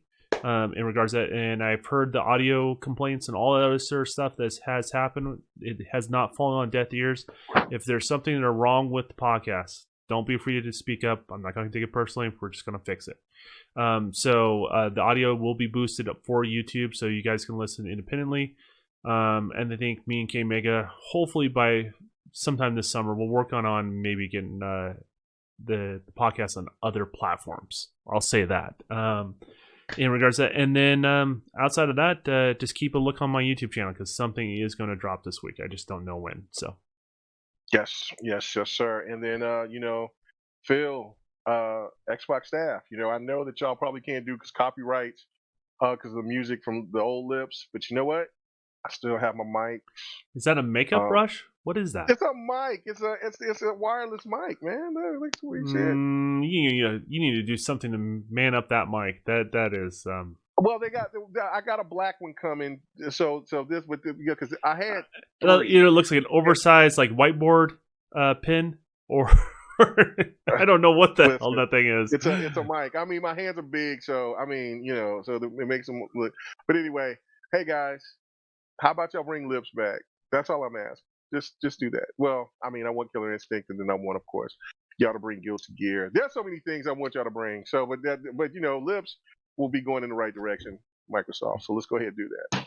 Do that for you. All right, do that for you, boy. All right, so K-Meg's gonna keep you entertained. We're gonna kick you guys over to another channel, and show some love, show what Devin the Gamer is about, that sort of thing, and we that's just how we always end it. So let me go grab that real quick. All right. But yeah, thank you guys for coming and checking us out, man. It was really great. It was fun. It's one of those things where me and Don's been doing this for a while, but this seems to be the better right format to do it this way. We will be, and that's one thing too that we will reach out to you guys about bringing in extra guests. Well, just one extra guest. And maybe see who you guys would like to see us bring on every once in a while. It's not one of those things where we would do it every week. We'll still want to keep the original format of what Devin the Gamer is, but I definitely just want to have other people to come on so we could pick their brain, and they could do vice versa with us, and just have a good conversation without any other drama. Just keep it cool and just like a comment from somebody that watched us the other week and was just saying, look, man, this was just a breath of fresh air. So as long as we doing it this way, then our job is done, because we want to make sure that we just keep a cool, collected podcast for you guys, man. Yeah. No so drama. before I kick you on over, speaking on that guest front of things, we're gonna tweet something out later this week. And feel free to include who you would want to see on the podcast. What personalities in the community, and honestly, what personalities within development. And let them know. Tag them in there and just let them know so they can check out the podcast and see if it's something they want to be part of. So, that being said, though, I think we found our victim. So, show Buddha time some love. He's streaming some. Buddha! Yeah, he's streaming some World War Z or something like that. Yeah. So, I saw him playing it the other day. So shout out to Buddha. Go right, support. Here we go. We're hitting it. Peace. Wait. So far away from him. Wait, just gotta hit those buttons, man. Gotta hit buttons. It's got a timer. I don't got time for timers. Timers? They went off.